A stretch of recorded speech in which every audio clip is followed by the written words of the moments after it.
Welcome to Miyaji philosophy চ্যানেলের পক্ষ থেকে সবাইকে হাই হ্যালো। আমি বাহরাইন থেকে বলছি মোহাম্মদ ইয়াসিন মিয়াজি। সবাইকে আসসালামু আলাইকুম ওয়া রাহমাতুল্লাহি ওয়া বারাকাতুহু। আজকের কন্টেন্ট হলো 7 দিনে 7টা চ্যালেঞ্জ আপনাদেরকে আমি দিব। জীবন পরিবর্তন হয়ে যাবে যদি আপনারা এই 7 দিনে 7টা চ্যালেঞ্জকে আপনারা প্র্যাকটিস করতে পারেন। এবং এক নম্বরে যেটা বলবো সেটা হলো মোবাইল ফোন। মোবাইল ফোন আপনাকে পূর্বের ন্যায় এই 7 দিনের ভিতরে আপনাকে টোটালি ইউজ করা যাবে না। প্রয়োজনের কল রিসিভ করবেন বা কাউকে ফোন করবেন। সারাদিন যখনই সময় পান তখনই যে মোবাইল নিয়ে, ফেসবুক নিয়ে, ইউটিউব নিয়ে, টিকটক নিয়ে এবং টিকটক নিয়ে নানান বিষয় নিয়ে যেভাবে মোবাইলকে নিয়ে বিজি থাকেন, এই বিজি থাকা আপনাকে স্টপ করতে হবে, বন্ধ করতে হবে। শুধুমাত্র 1 ঘন্টা আপনি প্রতিদিন 7 দিনে 7 ঘন্টা আপনারা বেছে নেবেন। অনলি ফর 7 দিন মোবাইল থেকে দূরে থাকুন। দেখবেন যে আপনার জীবন অনেক সুন্দর হয়ে যাবে। অল্প বয়সে আপনার মাথা ঘুরায় বা আপনার কাজের ফাঁকে মাথা ঘুরায় বা ঘুম ভাব আসে বা শরীরের মধ্যে দুর্বলতা আসে, কেন আসে জানেন? অতিরিক্ত যখন আপনি মোবাইল স্ক্রিনের দিকে তাকায় থাকবেন তখন আপনার চোখের সমস্যা হবে এবং চোখে আপনার অল্প বয়সে আপনার মাথা ঝিমঝিম করা শুরু করবে এবং মাথা ঘুরানো শুরু করবে। যখনই সময় হয় তখন মোবাইল দেখতে দেখতে দেখতে দেখতে যখন শেষ পর্যন্ত ঘুমের সময় হয়ে যায়, ঘুমান আপনার মোবাইল যখন দেখতে দেখতে যখন মোবাইল মুখের উপরে এসে পড়ে ঘুম অবস্থা, তখন আমরা মোবাইল বন্ধ করি। তখন তো অবশ্যই আমরা মোবাইল বন্ধ করি না, এটা অটোমেটিক বন্ধ হয়ে যায়। তারপর আসেন এই এই মোবাইল দেখার ঘন্টার পর ঘন্টা এবং সারা রাত পর্যন্ত অনেকে মোবাইল দেখতে দেখতে দেখা যাচ্ছে তার আরামের ঘুম সে নষ্ট করে ফেলছে এবং মানুষকে ঘুমানোর জন্য রাত্রে দিয়েছে মানুষকে ঘুমানোর জন্য। সেই রাত্রেকে আমরা কি করতেছি, না ঘুমিয়ে আমরা মোবাইলে অপ্রয়োজনীয়ভাবে আমরা সময় ব্যয় করতেছি। পরের দিন আমরা কেউ স্টুডেন্ট বা কেউ ব্যবসায়িক বা কেউ চাকরি করি, সেখানে আমরা ডিমোটিভেট হয়ে যেতে হয়, মানে চোখ মুখ লাল হয়ে যায় এবং স্টুডেন্ট হলে আরও বাজে অবস্থা হয়ে যায়। সব কিছু মিলিয়ে আমরা মোবাইলের প্রতি আমরা যে পরিমাণ আসক্ত হয়েছি, সে আসক্ত হওয়ার কারণে আমাদের ঘুমের ক্ষতি হচ্ছে, চোখের ক্ষতি হচ্ছে, শারীরিক ক্ষতি হচ্ছে, মানসিকভাবে আমরা ক্ষতিগ্রস্ত হচ্ছি। এবং প্রতিদিন 1 ঘন্টার জন্য মোবাইল আপনাদেরকে অনুমতি দিলাম। আপনারা 1 ঘন্টা ডেলি 1 ঘন্টা মোবাইল দেখবেন। সেটা আপনাদের সাবজেক্ট অনুযায়ী, কেউ স্টুডেন্টের সাবজেক্ট অনুযায়ী, যারা বিজনেস করেন বিজনেসের সাবজেক্ট অনুযায়ী, যারা চাকরি করেন চাকরির সাবজেক্ট অনুযায়ী, মানে যেটা আপনারা ইউটিউবে চেক করে যখন যেটা দেখলে আপনাদের জন্য আপনারা মোটিভেট হবেন সেটা আপনারা দেখবেন। নাম্বার 2 যেটা বলবো সেটা হলো খারাপ অভ্যাস। এটা আপনাদেরকে আমি কীভাবে বোঝাবো? ডক্টররা তো ওপেনলি বলে দেয়, আমি আপনাদেরকে বলতে পারতেছি না ওপেনলি।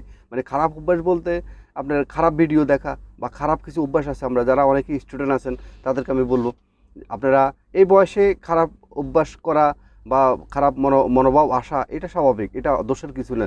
কিন্তু আপনি যদি এটার সাথে আপনার অ্যাডজাস্ট হয়ে যান বা এটার সাথে আপনি আসক্ত হয়ে যান, তাহলে ভাই আপনাদেরকে আমি বলবো আপনার লাইফ জীবনে শেষ হয়ে যাবে। কারণ আপনি সারা রাত সবাই ঘুমায়, হ্যাঁ, সকল স্টুডেন্টরা তাদের লেখাপড়া শেষ করে ঘুমাচ্ছে, দেখাচ্ছে আপনি স্টুডেন্ট হয়ে আপনি এখনও ঘুমাচ্ছেন না। আপনি সেই পণ্য ভিডিও বা খারাপ ভিডিও আপনার এগুলো দেখতে দেখতে দেখা যাচ্ছে পরবর্তীতে আপনার শরীর, মন, দেহ সমস্ত কিছু আপনার নষ্ট হয়ে যাচ্ছে। আপনার ঘুম ঠিকমতো হচ্ছে না। আপনি যদি অফিস করেন, অফিস ঠিকমতো করতে পারতেছেন না। পাশাপাশি আপনি যদি স্টুডেন্ট হয়ে থাকেন, তাহলে আপনার সকালবেলা আপনার সঠিক সময় স্কুলে যাওয়ার জন্য আপনি রেডি হতে পারতেছেন না বা আপনার লেখাপড়া মনে থাকতেছে না। এবং কি আপনি যখন ভিডিও দেখতে আপনি কী করেন আমি জানি না, অনেকে অনেক খারাপ কাজ করে ফেলান ভিডিও দেখতে দেখতে। তাহলে দেওয়ার পরে এবং দেখেন এটাতে আরও ব্যাড হ্যাবিট হলো কি, আপনার অল্প বয়সে আপনি যখন আয়নার দিকে দেখবেন, আপনার বয়স যদি 20 বছর হয়, দেখা যাচ্ছে আপনাকে মনে হচ্ছে 30-35 বছর। সব কিছু মিলিয়ে আপনার খারাপ ভিডিও দেখা থেকে নিজেকে দূরে রাখবেন 7 দিন। এটা আপনাদের কাছে অনুরোধ করলাম। 7 দিন আপনারা এই চ্যালেঞ্জটুকু গ্রহণ করেন। পণ্য ভিডিও আমাদেরকে বোকা বানাচ্ছে, পণ্য ভিডিও আমাদের শরীরের ক্ষতি করতেছে, আমাদের দেহের ক্ষতি করতেছে, মনের ক্ষতি করতেছে এবং আমাদেরকে ডিপ্রেশনে ফেলাই দিচ্ছে এবং আমাদের লাইফ নষ্ট করে ফেলতেছে, শরীর নষ্ট করতেছে। আশা করি আপনারা এই 7 দিনের ভিতরে এই 2 নম্বর যেটা পণ্য ভিডিও দেখা, এটা স্টপ করবেন। 3 নম্বরে আসেন টাইম ম্যানেজমেন্ট। জীবনে চলার জন্য টাইম ম্যানেজমেন্টটা অত্যন্ত গুরুত্বপূর্ণ এবং ইম্পর্টেন্ট। যারা জীবনে টাইম ম্যানেজমেন্ট করতে পারে না, তাদের কী দশা হয়েছে। যারা স্টুডেন্ট টাইম ম্যানেজমেন্ট না করার কারণে সে যথাসময় পরীক্ষা দিয়েও ফেল করছে, টাইম ম্যানেজমেন্ট করতে পারেনি এবং যারা আপনার চাকরি করে প্রাইভেট চাকরি হতে পারে বা গভর্নমেন্ট জব হতে পারে, আপনার টাইম ম্যানেজমেন্টের কারণে অনেক সময় তাকে চাকরিচ্যুত হইতে হয়েছে, এবং টাইম ম্যানেজমেন্টের কারণে অনেকের বয়স হয়ে গেছে, দেখা যাচ্ছে সে সঠিক সময় উপযুক্ত সময় ইতিহাস সাক্ষী যে সমস্ত মানুষগুলা আপনার উপরের শ্রেণীতে চলে গেছে, উপরে চলে গেছে, তারা কিন্তু সবাই টাইম ম্যানেজমেন্ট করে কিন্তু তারা তাদের স্বপ্নকে হাতের মুঠে নিয়ে আসছে। তো সুতরাং আপনি আপনার স্বপ্নকে হাতের মুঠে নিয়ে আসার জন্য এবং স্বপ্নকে সফল করার জন্য আপনাকে টাইম ম্যানেজমেন্ট অবশ্যই রাখতে হবে। টাইম ম্যানেজমেন্ট খুব ইম্পর্টেন্ট। জাস্ট টাইমে আপনার ঘুমাতে যাবেন এবং সকালবেলা সূর্য ওঠার আগেই আপনি ঘুম থেকে উঠে যাবেন, উঠে আপনি এক্সারসাইজ করেন বডি ফিটনেস ঠিক রাখার জন্য, আপনাকে সুস্থ রাখার জন্য। আপনার জীবনে অনেক টাকা পয়সার অর্থ সম্পদের মালিক হলেন, সব কিছু হলেন, কিন্তু আপনার শরীর যদি সুস্থ না থাকে, ফিট না থাকে, স্ট্রং না থাকে, পজিটিভ না থাকে, তাহলে আপনার জীবনে এইসব কোনো কিছু কাজে আসবে না। সুতরাং আপনার শরীরকে ঠিক রাখার জন্য জিম অফিসে আপনাকে ভর্তি হতে হবে না, আপনি প্রতিদিন সকালবেলা অন্তত 30 মিনিট আপনি এক্সারসাইজ করেন, বডি ফিটনেস ঠিক রাখেন, এবং বডি ফিটনেস যখন ঠিক রাখবেন তখন আপনার শরীরের ভিতরে অনেক রক্ত সঞ্চালন ভালো হবে এবং আপনার শরীরে অনেক এনার্জি হবে। আপনি যদি স্টুডেন্ট হয়ে থাকেন তাহলে আপনার যে সাবজেক্টটা বেশি সমস্যা সেই সাবজেক্টটা আপনি আগে শুরু করে দেন। আপনার যে বিজনেসের মধ্যে যে ডিলিংসটা আপনার সবচেয়ে বেশি ইম্পর্টেন্ট সেটা আপনি শুরু করে দেন আগে। এরপর আপনি যেখানে চাকরি করেন আপনার অফিসিয়াল যে সমস্ত ইম্পর্টেন্ট যে ফাইলটা আপনার খুব গুরুত্বপূর্ণ সেই ফাইলটা আগে শুরু করেন। দেখবেন যে ফাইলটা আপনি গত এক সপ্তাহ 1 মাসও আপনি করতে পারেন না, এটা দেখবেন আপনি 2 ঘন্টার ভিতরে আপনার ফাইলটা আপনার কমপ্লিট হয়ে গেছে। শুধু টাইম ম্যানেজমেন্টের উপরে নির্ভর করবে। টাইম ম্যানেজমেন্টটাকে যত গুরুত্ব দিবেন তত বেশি আপনার জীবনে সফলতা আসবে।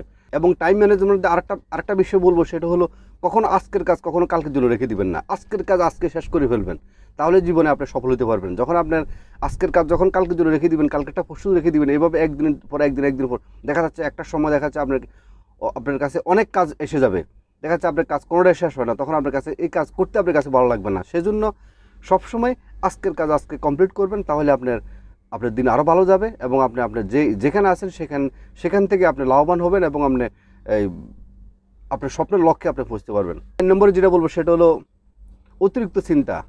কিছু মানুষ আছে, পৃথিবীর প্রত্যেকটা মানুষ, প্রায় মানুষরা অতিরিক্ত ডিপ্রেশন, অতিরিক্ত টেনশন, অতিরিক্ত চিন্তা করে, কোনো কাজ নেই। দেখেন ইতিহাস সাক্ষী এবং আজকে বিজ্ঞান আপনার সায়েন্স প্রমাণ করছে, যারা অতিরিক্ত টেনশন করে, টেনশনের মধ্যে 80% টেনশন হইলো বেহুদা, এটার কোনো কাজ নাই। মানে বেহুদা আমরা টেনশন করি। দেখা যাচ্ছে আমরা টেনশন করতে আমরা ব্রেনকে এত লুজার করে ফেলছি, দেখা যাচ্ছে যখন আমাদের জীবনে একটা ইম্পর্টেন্ট সাবজেক্ট আসে যেটাকে নিয়ে আমরা টেনশন করা প্রয়োজন, তখন দেখা যাচ্ছে আমরা আর টেনশন করতে পারি না, কারণ আমাদের টেনশন তো শেষ হয়ে গেছে। কম্পিউটার তো একটাই, কম্পিউটার যখন নষ্ট হয়ে যায় তখন তো আপনি কম্পিউটার যতই টিপি করেন তখন কম্পিউটার কাজ করবে না। তেমনি যখন আপনি অপ্রয়োজনীয়, যখন আপনি সারাদিন 24 ঘন্টা যখন আপনি টেনশন করতে মনে হয় যে আপনি কী যেন মানে উদ্ধার করতেছেন, কী যেন আপনার দুনিয়াবি সব কিছু আপনি নিজে পেয়ে যাইতেছেন বা দুনিয়াকে নিয়ে আপনি টেনশন করতেছেন। অনেকে বলে না, ঠিক ভাই আপনাকে আমি এই কথাটা বললাম, আপনি চিন্তা করে দেখেন কি হয়। তো আপনি যে চিন্তা করবেন, ওই চিন্তা করার যে মানসিকতা, যে মেন্টালিটি, এটা তো আমরা আগেই শেষ হয়ে গেছে। আপনার মেমোরি তো এখন ফুল হয়ে গেছে, এখন আপনারা চিন্তা করতে পারতেছেন না। তো সুতরাং আজকের পর থেকে আপনারা আপনার 4 নাম্বার সাজেশন থাকবে, আপনারা অতিরিক্ত টেনশন থেকে দূরে থাকবেন। 5 নাম্বার আপনাদেরকে যেটা বলবো, কখনো মানুষের ভিড়ের মধ্যে থাকবেন না, মানুষের ভিড় থেকে চলে আসেন। চেষ্টা করবেন কাজের ফাঁকে নিজে কখন একাকিত্ব সময় কিছু কাটানোর জন্য। দেখবেন যে আপনার একাকিত্ব যখন সময় কাটাবেন, ভাববেন, তখন দেখবেন আপনার ব্রেনে নতুন কিছু টেকনোলজি, নতুন কিছু আবিষ্কার হবে। আপনি তখন এইগুলোকে নিয়ে আপনি জীবনে আরও এগিয়ে যেতে পারবেন, আরও জীবন আপনার আরও সুন্দর হবে। সর্বশেষ যেটা 7 নম্বর বলবো সেটা হলো পরনিন্দা পরচর্চা থেকে সবসময় বেরিয়ে আসবেন। অন্য কী করলো না এইসব বিষয় নিয়ে আপনার মাথা ব্যথার দরকার নাই। কখনও অন্যের সমালোচনা করবেন না। যদি আপনি অন্যের সমালোচনা করেন তাহলে আপনাকেও নিয়ে মানুষের সমালোচনা করবে। তো সুতরাং চেষ্টা করুন মানুষের সমালোচনা থেকে দূরে থাকার জন্য। অন্যের সমালোচনা করার কোনো প্রয়োজন নেই, সে ভালো করলো মন্দ করলো তারটাই নিয়ে সে থাকুক। আপনি যে কাজ করতেছেন, আপনি স্টুডেন্ট হলে স্টুডেন্ট, আপনি যদি বিজনেসম্যান, আপনি স্টুডেন্ট বা বিজনেসম্যান বা আপনি ব্যবসায়িক বা আপনি যে কোনো কাজ করেন, আপনি আপনার কাজের মধ্যে ফোকাস করেন এবং আপনার কাজের মধ্যে সর্বোচ্চ আন্তরিকতা, ভালোবাসা দেন এবং সর্বোচ্চ দিয়ে চেষ্টা করেন আপনার লক্ষ্যে পৌঁছার জন্য, তাহলে আপনি জীবনে সফল হতে পারবেন। আজকের মতো ভিডিওটি এখানে শেষ করলাম। যাওয়ার আগে আপনাদের কাছে আমার একটু অনুরোধ রইল, ভিডিওটি যদি আপনাদের ভালো লেগে থাকে তাহলে একটু লাইক করতে ভুলবেন না। যিনারা আগে সাবস্ক্রাইব করছেন আপনাদেরকে অসংখ্য ধন্যবাদ, এবং যিনারা আজকে নতুন করে আমার চ্যানেলটি সাবস্ক্রাইব করে আমার সাথে থাকবেন। আবার অন্য একদিন নতুন একটি ভিডিওতে আবার দেখা হবে, কথা হবে। ততক্ষণ পর্যন্ত ভিতর থেকে ভালো থাকেন, সুস্থ থাকেন, মোটিভেট থাকেন, পজিটিভ থাকবেন এবং এতিম অসহায় মানুষের পাশে দাঁড়াবেন। আবারও মিয়াজি ফিলসফি চ্যানেলের পক্ষ থেকে সবাইকে আসসালামু আলাইকুম ওয়া রাহমাতুল্লাহি ওয়া বারাকাতুহু।